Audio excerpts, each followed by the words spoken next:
Hey, chiropractors, welcome to Modern Chiropractic Mastery with your host, Dr. Kevin Christie, where we discuss the latest in marketing, business, and professional growth with some of the leading experts in the industry.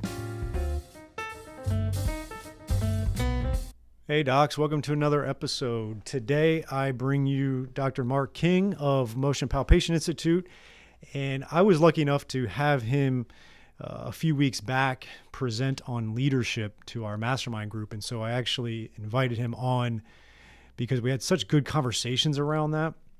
And so I invited him on to go over a few of the topics that we discussed in that group and kind of workshop through that for you. So you're going to get 4 or 5 things that we all got from the mastermind that Dr. King had facilitated and participated in. And so we're going to talk about everything from ego to vision planning over 3-10 years, getting a good associate, becoming a desired associate, right? Like there's a lot of stuff around associates, figuring out how to, overcome some of the obstacles that are there, the importance of getting in person at events right now. And we dive into a lot of things around that and just have a great conversation. You will hear us talk about the mastermind a fair amount. We had a great weekend. It was the 3rd weekend of 4 for this year. This year is closed, but we are actually having another 2023, and we've got 17 of the 20 spots already taken, but we do have a few, and you can just check that out. You can go to our website, modernchiropracticmarketing.com. And there's a tab there called Mastermind. You can see the details there. You do have to kind of qualify for certain revenue things and stuff like that. And you can definitely set up a call with me if you want to see if it's a right fit for you and your business partner, if you have one. But we do talk a little bit about that. But our main goal for this particular episode was really diving into transformational leadership. And that really is everything from yourself to leading your team, to your patients, to your family, your community. It goes a long way, and there's just no way around it. If you're going to practice, you need to become the best leader you can, and you may not think you have the leadership skills right now, or quote unquote weren't born with it. But the good news is you can improve as a leader, and you can get a lot better at it. And so we dive into some of those topics. So here's my interview with Dr. Mark King. Before we get to the episode, I want to tell you about my friend and colleague, Dr. Holly Tucker of chironumbers.com. Have you been in practice a few years now and you're wondering when your business will start to reward you financially? Are you so overwhelmed with the day-to-day business management that it is hard to see your success? Or are you trying to expand your team and worried about the impact to the bottom line? Dr. Holly is a certified profit-first professional and a chiropractor herself, who has managed multiple practices over the past 10 years and consults specifically on implementing the cash flow system of Profit First for chiropractors. Simplify the way you look at stats, metrics, and your own compensation through this methodology by working with someone with unique experience in your business model. Visit bit.ly/chironumbers to get your guide and video training. Download the first 2 chapters of Profit First and subscribe to her weekly 5-minute Friday series on profitability. Start to feel less overwhelmed, avoid burnout, and clean up your finances so you can focus on patient care. Again, that's bit.ly/chironumbers for access to Dr. Holly's resources. I hope you enjoy this week's podcast. All right. Excited to have Mark King on the episode. We're going to dive into something that we just had a lot of great conversation around a couple of weekends ago in Sarasota during the mastermind. And really when I, a year ago, developed the concept of the mastermind, Mark was one of the first people I had called about presenting to be one of our guest presenters. So each weekend we had a guest presenter, and he obliged and then also decided to join the mastermind. So that was even cooler. But it really started out with him talking about leadership and really transformational leadership, because no matter what you're going to do in this profession, there's going to take a lot of leadership, whether it's with your patients, with your team members in the community, and even with your family. And so Mark, you were kind enough to join us for the whole year, and then in particular, what we're going to dive in today in Sarasota, Florida, on leadership. So, welcome to the show. Thrilled to be here. Always great to talk with you, Kevin. Yeah, we had a fun weekend. We definitely had a lot of leaders in the room, which was pretty cool too. I think you would agree to that. And to be able to have you present it and then us really workshop it was great. One of the things that I had asked you prior to Sarasota was, what book would you recommend that I get for the group on your behalf? And you mentioned Ego is the Enemy by Ryan Holiday. And I thought that was an interesting decision on your part, and it made a lot of sense. And, because a lot of times ego is the enemy of good leadership. So can you speak to that a little bit? Well, a few years ago, Corey Campbell had told me to read this book by Ryan Holiday, Stillness is the Key. And because you know how the world is going fast, and Yep. and you need to be able to slow it down sometimes. And so I read that book, and then I started reading more of his stuff. And the ego is the enemy is the reason I like that so much from a leadership standpoint is that really the same thing when you're with patients is this idea that your patient doesn't want someone who lacks confidence. They don't want someone who is cocky. They want someone who is confident about what they're doing, but you're able to be on the same page with them, have them know that you're with them. And like I say, whether you're leading your office staff or whether you're with your patient or whatever the circumstances are, this idea that you're so insecure that you want to come across as cocky, no one really likes that. And when people are cocky, it's just a sign that they're insecure. That's all it is. That's all it amounts to. And so people say, oh, well, he should be cocky. He's a big deal. Well, no, he's just an insecure little boy in there, and that's why he's cocky. So that's not how Ryan Holiday said it. That's how I'm saying it.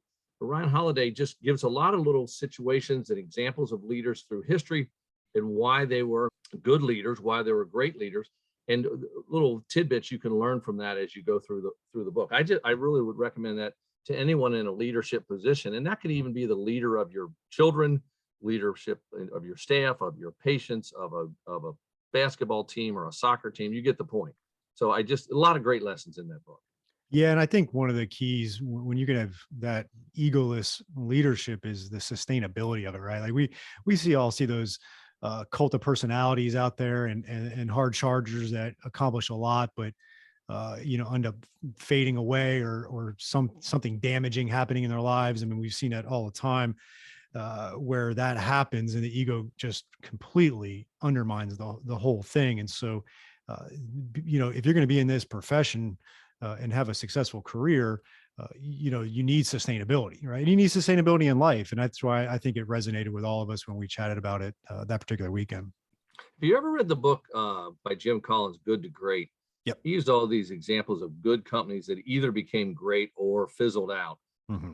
One of the things he emphasized was you have to be focused on the organization, the company, the team, rather than yourself. One of the examples you used was Lee Iacocca. And most of your audience is too young to remember this, but he saved Chrysler, which was a car maker back in the day, and they were going to be in big trouble. And this big personality, Lee Iacocca, came in and saved the company. Well, as time went on, that big personality, that big ego got in the way, and it really hurt their growth long term. He saved them from destruction at that time, but long term, they had ultimately had to get rid of him because he became that ego became a big problem. That's another book I would recommend is Good to Great by Jim Collins. Yeah, that's how I feel about whether we're talking about modern chiropractic marketing or my office, Mount Lookout Chiropractic Center, or the Motion Palpation Institute. I want these groups to still be going 10 years from now, 50 years from now, 100 years from now, to still be going.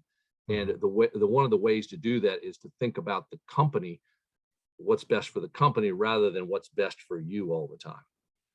And that's something I've been trying to improve as well, is look at decisions or even maybe transformations in the practice. You're trying to do something, like look at it from the eyes of each person, whether it's the front desk or the associate or the CA or yourself. or your family, right? Even that regard, and try to look at it from all their angles and make decisions and even get their feedback a lot. I know that's what you do a lot in your practice, is get the feedback from the other providers and things like that. So any thoughts on that? Well, what happens is if you surround yourself with talented people, like we were talking about this mastermind thing, and I guess your audience knows what we're talking about with that 4 classes you're doing in Florida in 2022, and you'll do again in 2023. Really, the reason I wanted to be involved with it was because I knew there were going to be a bunch of other really smart docs. And I've said this before, but the guys and gals in this class are super bright. And the way you make yourself, one of the ways to make yourself, there's a lot of ways. You have to work hard and study hard and all that. But one of the ways you improve is to be around other really smart people.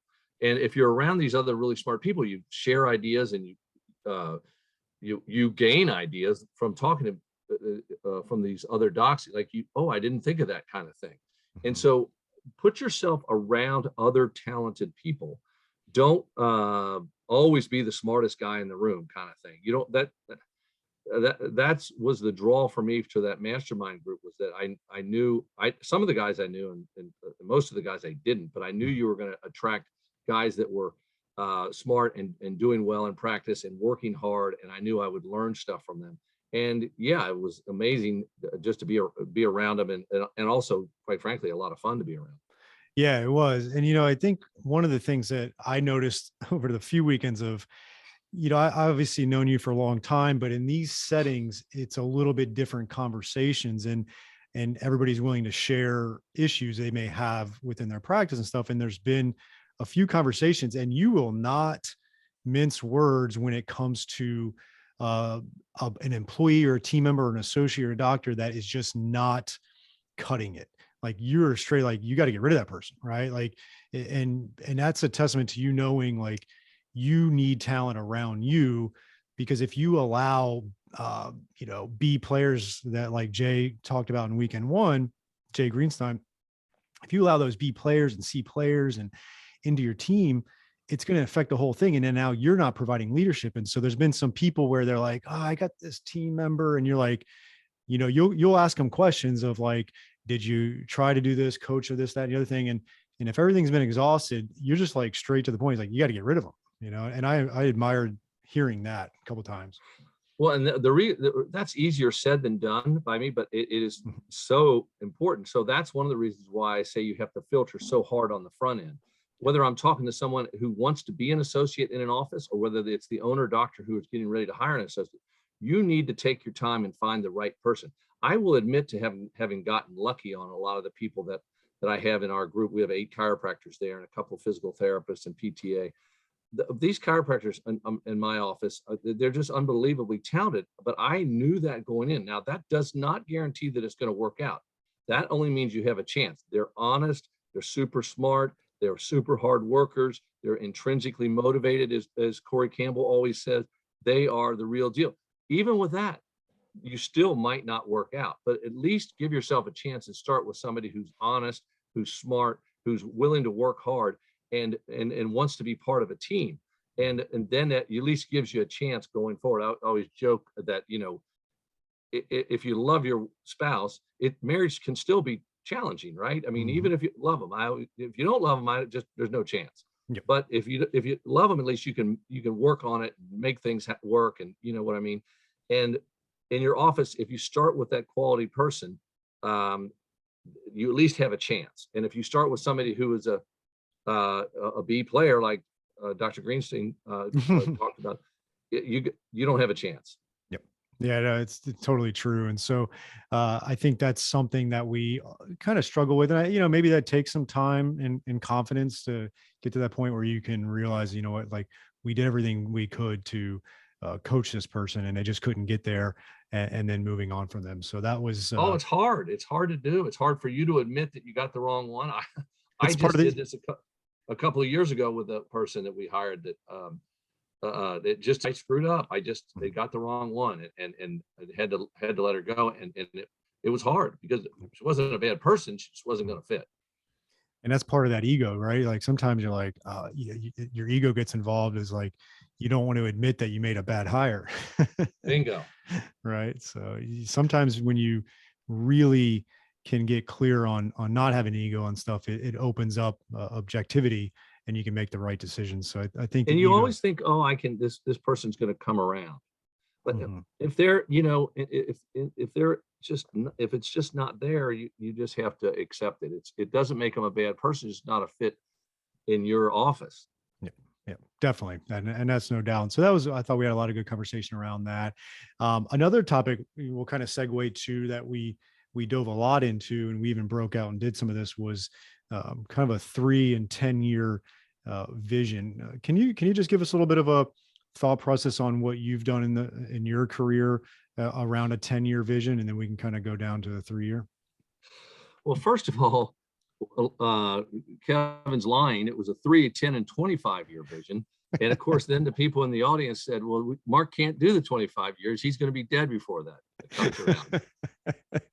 So after I quit crying and got my feelings hurt, we came back and we did it. But I'm 62, so I fully plan to be doing a 25-year plan.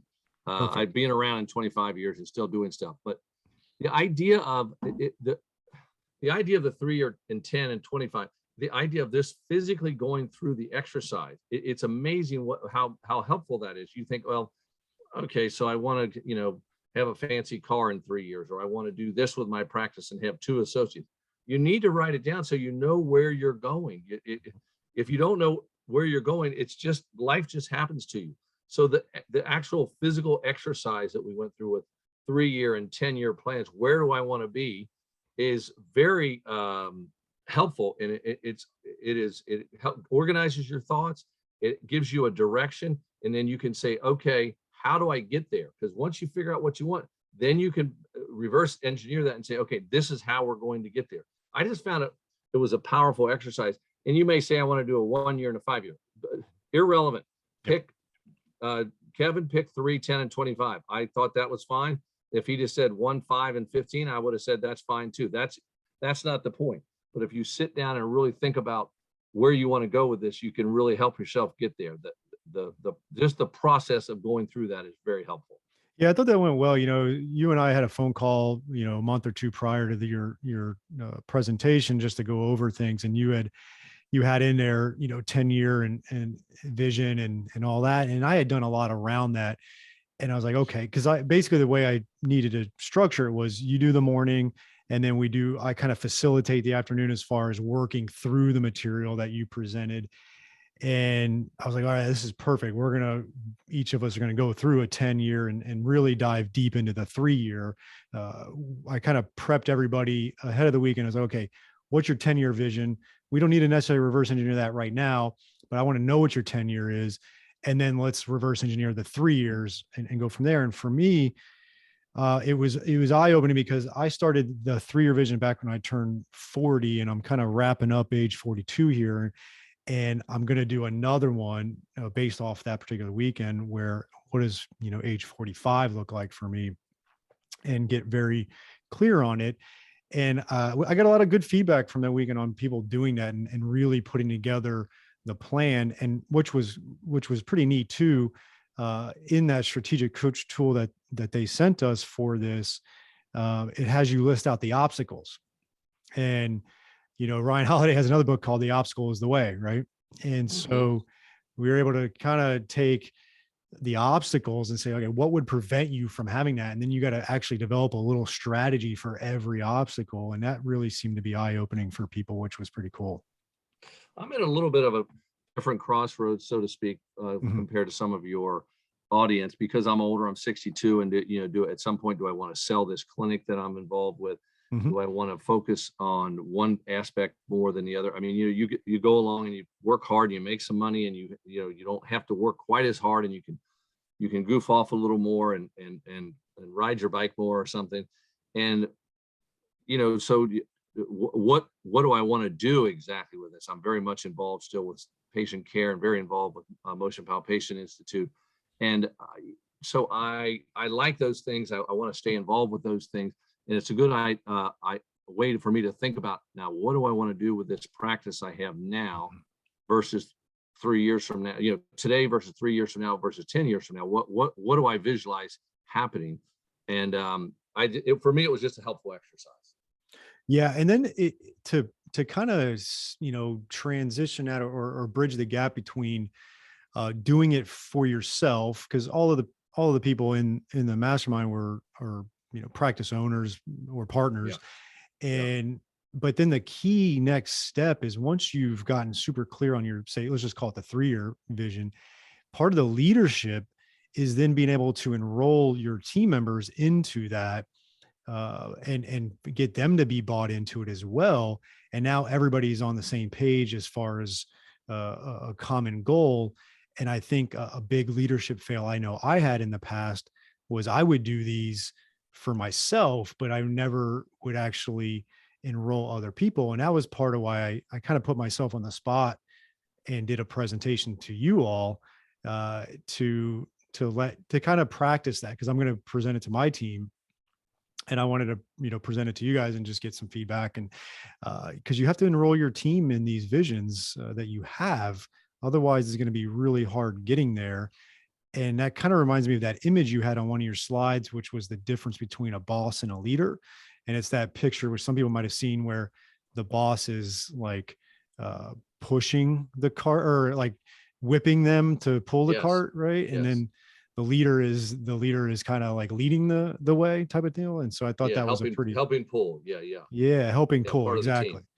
And so I think that when you had that image up there, it really connected the dots for me. Is like, okay, it's one thing to have your own vision, but are you enrolling your team around that so that you help them and they help you pull it, versus you trying to obviously push it?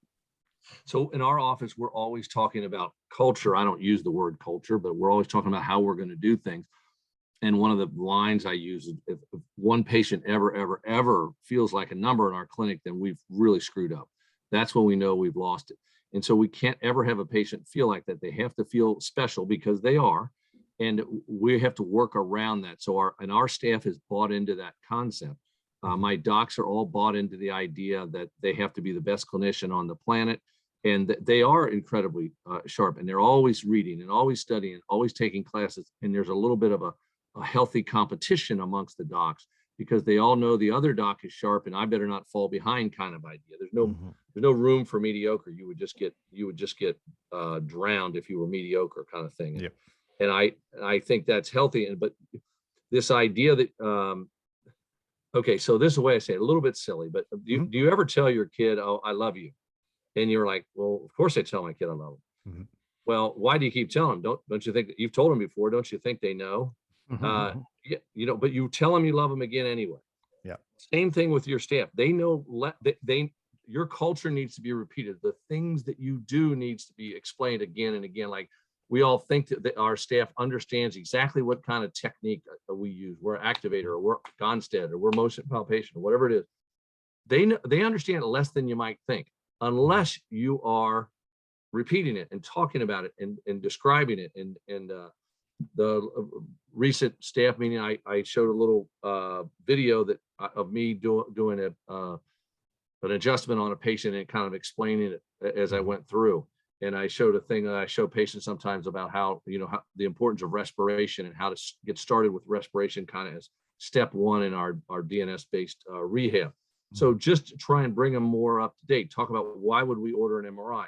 What is traction used for? What does ART do? What does MDT do? And kind of just repeat it, because you have to repeat it. Well, it kind of goes, you said a couple of times during the weekend about, you're an A to Z guy, and that resonated with me as well, because you've always been about systems, and you want to know how it goes from A to Z. And a lot of chiropractors talk about having systems in their practice, and that's great, but then they implement a system, whatever it is, and they may train their team once on it and think that they should be able to run that particular system or all the systems. And that's just not the case, right? Like, there's got to be consistent training and coaching. Yes. And I use the example of the armed forces, or the symphony, or the sports team. they practice. The Navy SEALs are the perfect example. They've gone through it so many times that if something goes off script, boy, they can adapt to it and make it happen because they've gotten it down. They've gotten it down so much. So the idea of constantly retraining and re-educating, it's just something you have to accept as part of the deal. One of the things I emphasize with systems, this is an important point. The reason I've been obsessed with systems is so that I have time to not worry about this, how it's going to get done. I always say, you're all obsessed about your systems, but you don't have time to go have a cup of coffee with one of your docs or one of your staff members. You don't have time to go to have a lunch with one of your team members because you're over here focused on your system. Put the systems in place and make the retraining just part of the deal. It's just part of the deal. We're going to go over this. So my staff gets, kind of jokingly like, okay, yeah, we don't have the system yet for whatever this thing going on in the office is, because they know I'm going to ask. Well, we can't do this again. What's the system? They know I'm going to ask. So they're already a step ahead. Okay. I know they're thinking, oh, this goofball.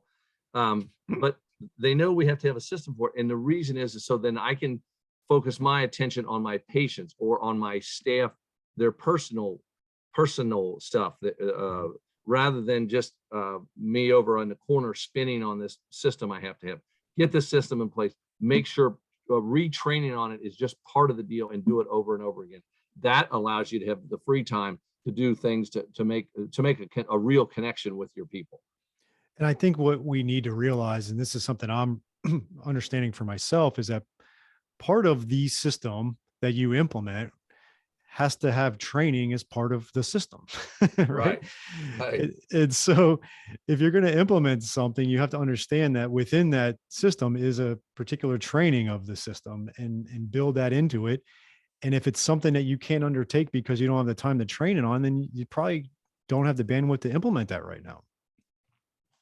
Right. And people say that all the time. I don't have time to do such as, well, the old John Wooden quote was, if you can't do it right the first time because you don't have time, then when are you going to have time to redo it or fix it? He said, well, when are you going to have time to do it the second time? I thought that was John Wooden. Well, anyway, I can't remember who it was. I think it was Abraham Lincoln. No, it might have been whoever it was. It's a great lesson. It's like, if you don't have time to do the training, then don't take on the project or the associate or the new staff, whatever it is. If you don't have time to do the training, then it's going to go poorly, and then you're going to be frustrated. All right, docs, here is a new opportunity for you from Darcy Sullivan of Propel.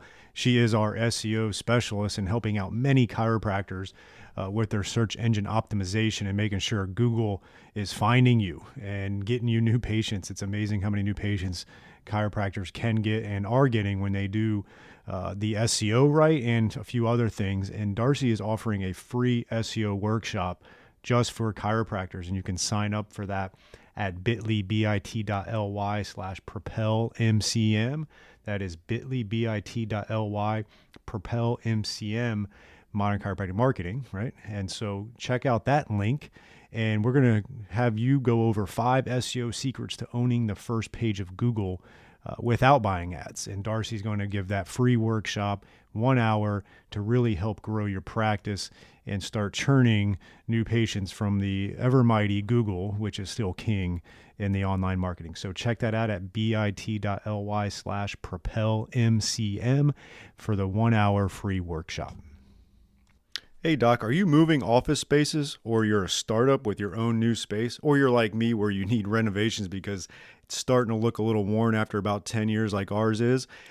Crossfield's Chiropractic Office Design is here to elevate you wherever you're at, and they're going to help maximize your space and flow.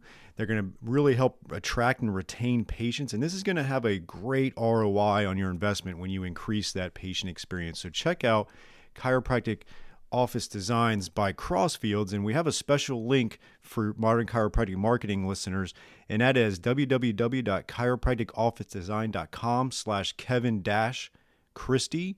And with that, you're going to have discounts. We're going to have direct links to a mega bundle of free resources, and you can check them out, and you can get 15 of our most popular floor plans, 5-phase checklist for a startup office, 5-point designer checklist to evaluate your current office image. And there's 30% off on all online products when you go to www.chiropracticofficedesign.com/Kevin-Christie.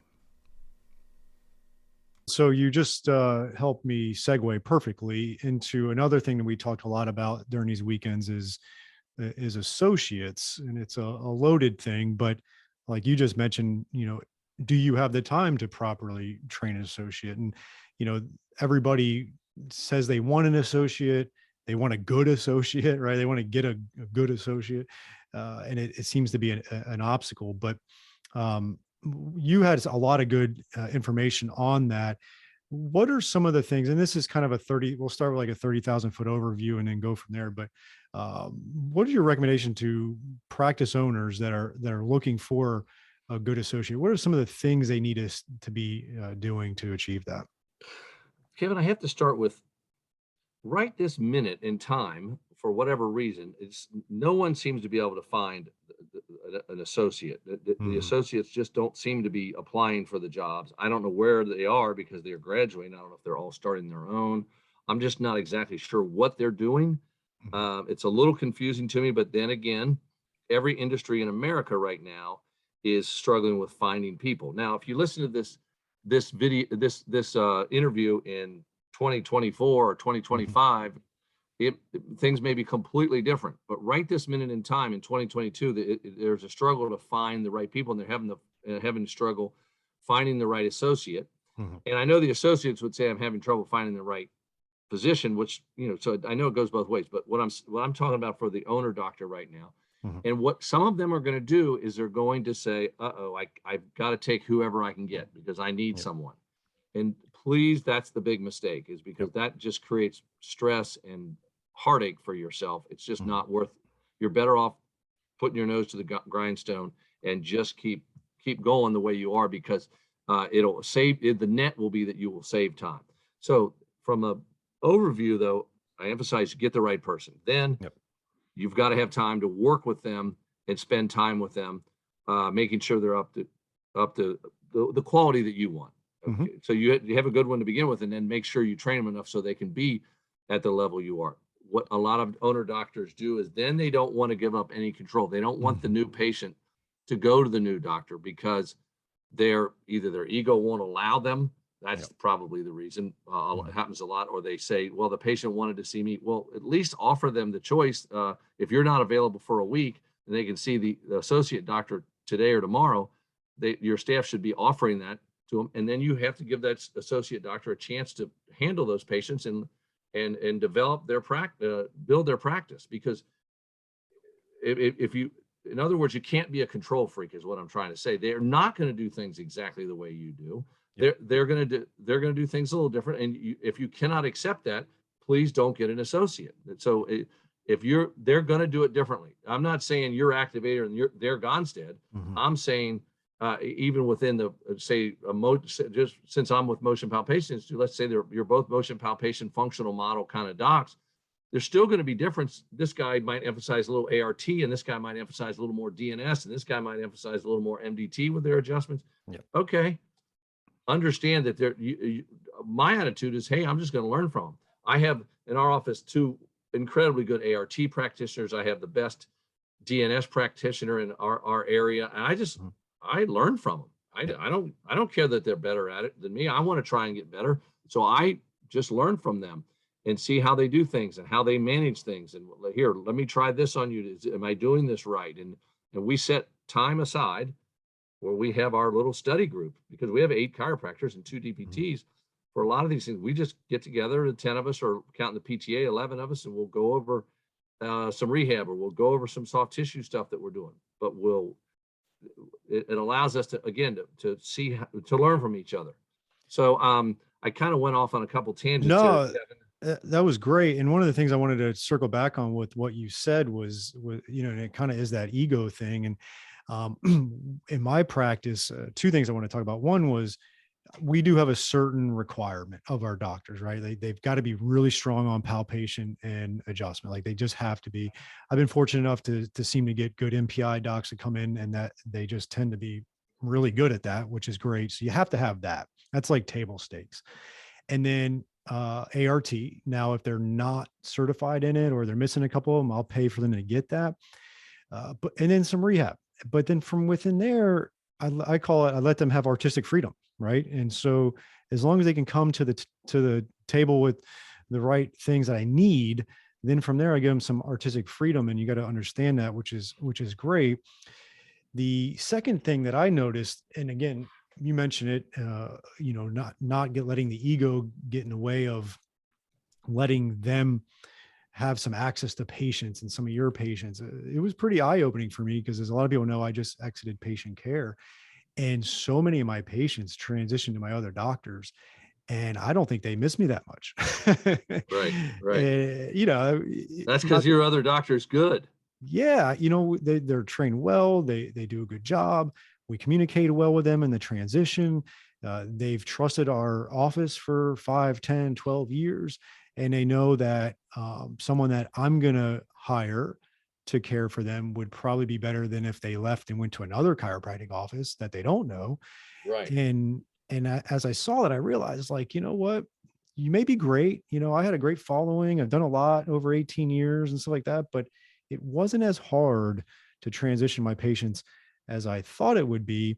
And it could have impacted my ego, but I was pretty excited about that from a business standpoint, that they weren't Right. leaving. Right. Right. But in the past, I remember when I owned my practice for a few years and I had an associate, there was that ego for me, and there was that almost inner competition.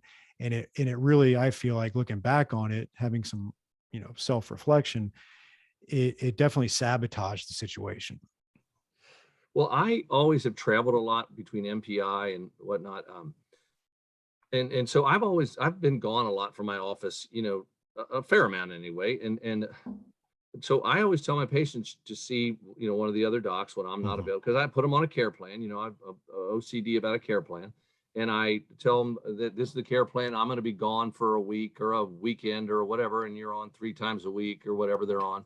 And I just have them see the other doc, and I tell the other docs, make it very clear, if you have the opportunity to take over care of this patient and you take them as your patient going forward, great. I've been in that area for 35 years. I'll just get more new ones, and Mhm. I can just keep it going. And then guess what? These docs are such rock stars. My patients can switch to them, and they always come back. If they come back to me, they always say the same thing. Well, Dr. So-and-so did such a great job. And a lot of times they will see me occasionally, but mainly switch over to the other one and say, I'll see you occasionally, but I love the other doc. So it works out, was what I'm trying to say, that they like these other docs. And when these other docs take over care, they're more available than I am. They do a great job. So the patient ends up the winner in the whole thing. And that's obviously what matters. And that's the thing with the ego thing, is that the average owner doc won't allow that a patient doesn't like it, that a patient likes the other doc more than themselves. It's so true. And that's just got to stop for sure. And you left us with a little small group breakout, which I really liked.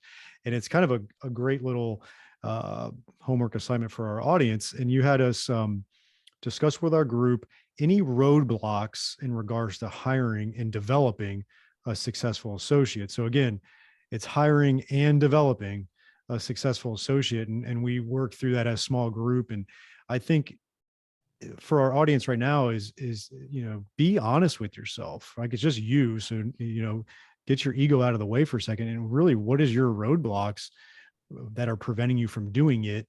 Aside from, yeah, it's a challenging time to find one and hire, but you can even write that down. But what are the roadblocks? I really like that little breakout we did. And again, these were high level docs, and we all have our issues with finding and developing good, successful associates. So it's not easy. If I hit the key points, though, is the roadblock is not taking the time to find the really good one, Mhm. not setting time aside for training, not leaving your ego at the door to help them build their practice. Those are some of the really key ones that I think that come into play. That don't if you're a control freak, boy, so you're going to burn through the associates. You're going to lose one after another, and they're never going to be good enough. And if you hire the really good ones, here's the way I say it: In my office, I have these other docs working there. We all work for the company, right? Yep. Mm-hmm. They don't need me. None of my docs need me. They can go out and be successful. If they move to, we're in Cincinnati, Ohio. If they move to California or Texas or Maine or Florida, they'll do just great. They do not need me. But if I make it a good place to work and we're a team and they like the team, then they'll stay. So for the most part, they stay. And the reason is, like I say, they have essentially their own practice within our four walls. Mm-hmm. And I am not dictating to them what they need to be doing for patient care. I love discussing patient care. I'd love discussing cases. Look at these X-rays. Look at this patient history. Patient presented with. I love talking about all that, but I don't dictate what they're going to do. They do not need me, and by the same token, I do not need them, which makes it a lot better that, hey, we'll stay together because this is working for us. And don't let me make you feel. I don't want you to be delusional about what I'm saying here. We have our problems. Mm-hmm. We were talking about systems a minute ago. My systems aren't perfect. I'm still working on getting them better. My relationship with the associates, it's not 100% perfect. It's not paradise all the time, but at least you're starting with that foundation. Yeah, and I think that's another example of I've always looked at you as someone that doesn't have a big ego, and that you can be 62 years old and been doing this for 35 plus years and realize you still haven't figured it out, which right. I love that beginner's mind that you still have. Right. And it keeps things more interesting for you. That's true. That's true. So now let's segue a little bit, because, there's this definitely chasm between hiring a good associate and actually becoming a desired associate. So we have a lot of people out there, students or recent graduates or soon to be graduates or young docs looking for jobs, and they're having a hard time too, which is weird. But what are some of the things that like someone in that position and they want to become a desired associate, they want to leave school or get a good job, what are some of the traits that they need to possess to be desired? So again, that's intrinsically motivated. How are their hands? From a manual skill standpoint, how are their hands? So we've had this big mess with COVID, with kids not going to classes. They're not doing their clubs. They're not getting, basically bottom line, they're just not getting their hands on people as much as they did previously in years past. Chiropractic, you've got to practice palpating. You've got to practice your setups and adjusting, and you've got to do, if you're a soft tissue person, you've got to put your hands on them. If you're DNS, you've got to learn how to cue them and touch the patient here so they know to give you a little more movement that direction.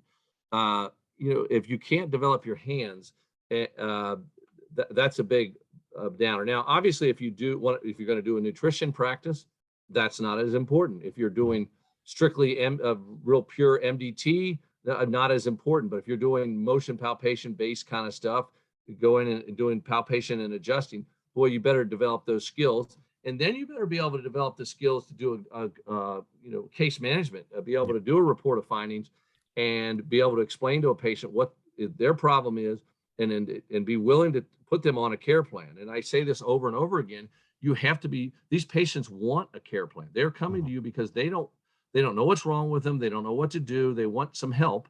And maybe you're the one who can help them. So you have to give them hope that, yes, I can help you. And here's the plan. And I always use the exaggerated analogy that if you went to an oncologist because you had cancer and he said, we'll see how it goes. Check back with me in a while. You'd be like, wait a minute, what's the plan here? I've got cancer. I might die. What are we going to do here with this? And so logically, you would want to have a plan in place. And people with cancer will say that they feel better once they're told the plan.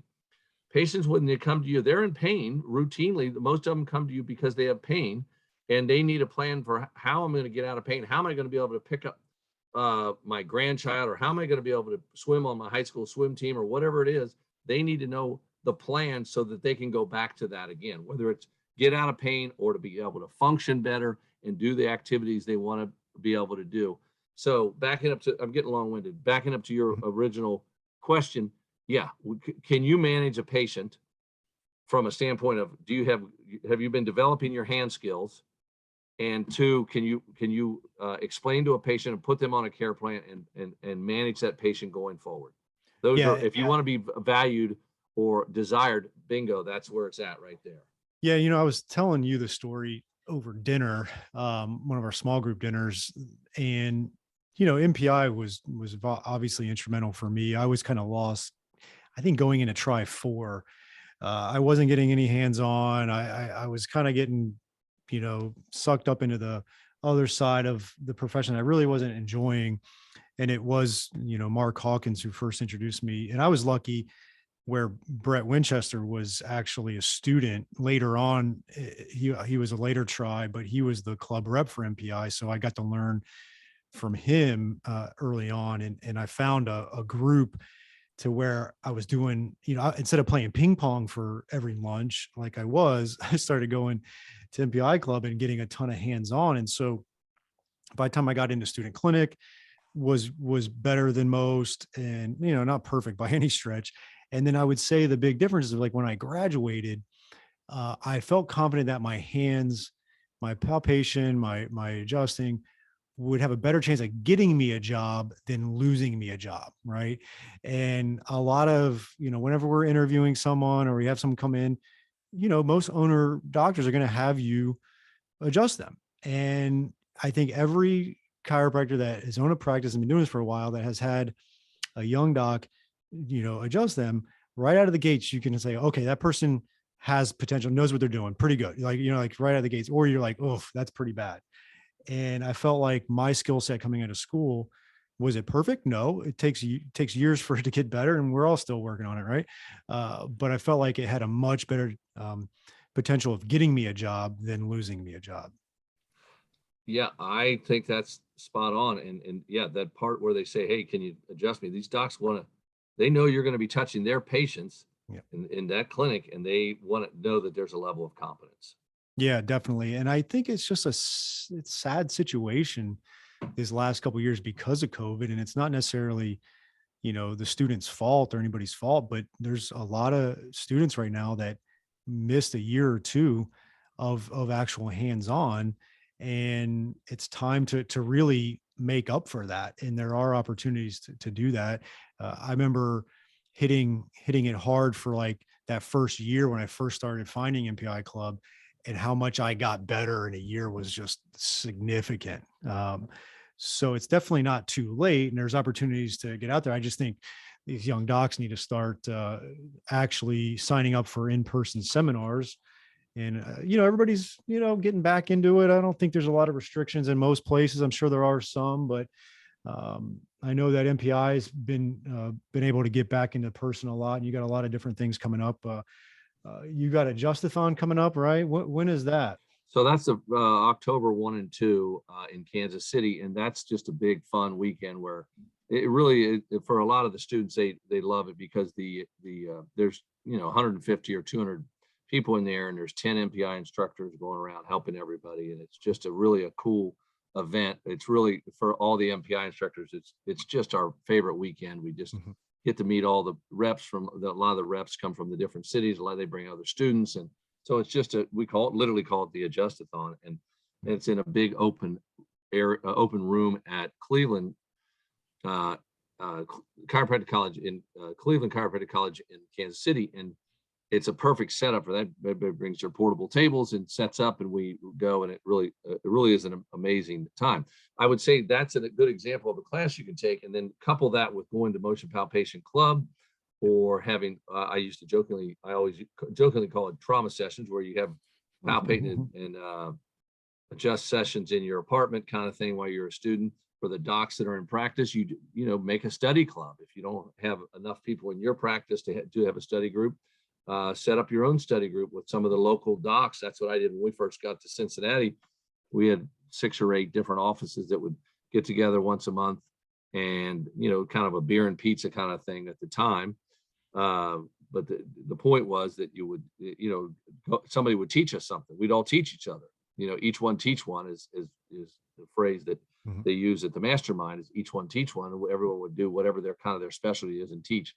I might do like palpate and adjust the foot, And then we had a chiro neuro that would talk about his exam and what he did there. And somebody was good at soft tissue. You get the point. But yeah, you've got to get to the Motion Palpation Club. You've got to get to these live seminars. There's only so much you can do over Zoom or over these interviews, these podcasts, compared to getting in there and really getting your hands on someone and practicing. We need to get hands on. That's the bottom line. And we have examples like with this Adjust-a-thon, but we have a lot of seminars each year. I should know this, but we probably have 30 or 40 seminars a year throughout the United States and around the world. And there's plenty of opportunity if you want to get your hands on people and practice. Yeah, I'm looking at the site now. It's motionpalpation.org, and I see you're sending Corey over to the UK. Is he allowed to leave the country? Well, he probably has an ankle bracelet on it. But Anglo-European Chiropractic College is in Bournemouth, England, and they've had us come over there for years. Mm-hmm. and teach there at the school. It's just so cool. I've been over there probably 5 or 6 times, and it's just a cool adventure for us and a great opportunity for us to go there. And the people in the chiropractors in the UK, they have the same problems we have in the US as far as they need to get better at their skills. They have patients to deal with. They have staff to deal with. It's the same everywhere. And but they are very interested in what we do. They have a functional model, and it's just fun for us. I'm going there in June of 2023. I'm teaching in Bournemouth, and I love going over there. That's great. But the Adjust-a-thon, you got quite a lineup of MPI instructors there, so that's exciting to get everybody there and get hands on. It could be a great jumpstart for the docs or students to get going with back on hands-on. So I'm a little worried post-COVID about the manual skills. I really am. I'm a little worried that we have fallen behind. I wouldn't want to go to a new young dentist who didn't work on any of the other students while he or she was in dental school, right? Yep. So I would rather they have practiced on other people before they, screw up my situation. So same thing with chiropractic. You need to get your hands on, practice lots of setups, lots of palpation, and I'm telling you, everybody improves with those good reps. And I'm going to kind of put a bow on it and circle back around, but it's part of leadership is you got to hold yourself accountable, like you said, intrinsically motivated. And this is part of that. You have to recognize that you were put in a bad situation, but you can't let that dictate the rest of your career and say, oh, well, I was, screwed over by COVID and I couldn't get the hands on that I needed. Like, this is your opportunity to do it. Put your ego aside and realize, like, okay, maybe you're a little bit behind the 8 ball and you're going to be a little awkward with getting back into hands-on a lot, but the sooner you start working on it, the better. So take the leadership, remove the ego, get back to hands-on, and you will improve significantly if you stay consistent with it. I'm with you on that. The COVID was an obstacle, but it's not the end. I mean, that's not enough. You can recover. You can definitely recover if you feel like you're behind at this point. You can recover. Definitely. Well, thanks, Mark. I really appreciate, always enjoy conversing with you. We'll be seeing each other at the Mastermind in Key Largo in November. I'm excited about that. Can't wait. Yeah, we'll have a good time and make sure we learn a few things. And so I'll see you then. Okay. Thanks, Kevin. Great talking with you.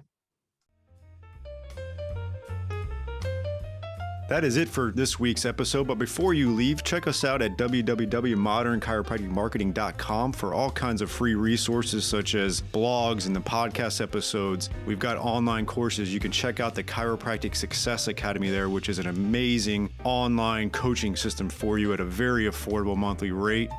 There's a free online course on the modernchiropracticmarketing.com website, so check that out. If you're interested in some one-on-one coaching, we can do that as well. We have all kinds of resources for you there, and we would also truly appreciate if you could rate and review this podcast if you're getting valuable information out of it. I can't thank you enough, and we'll see you next week.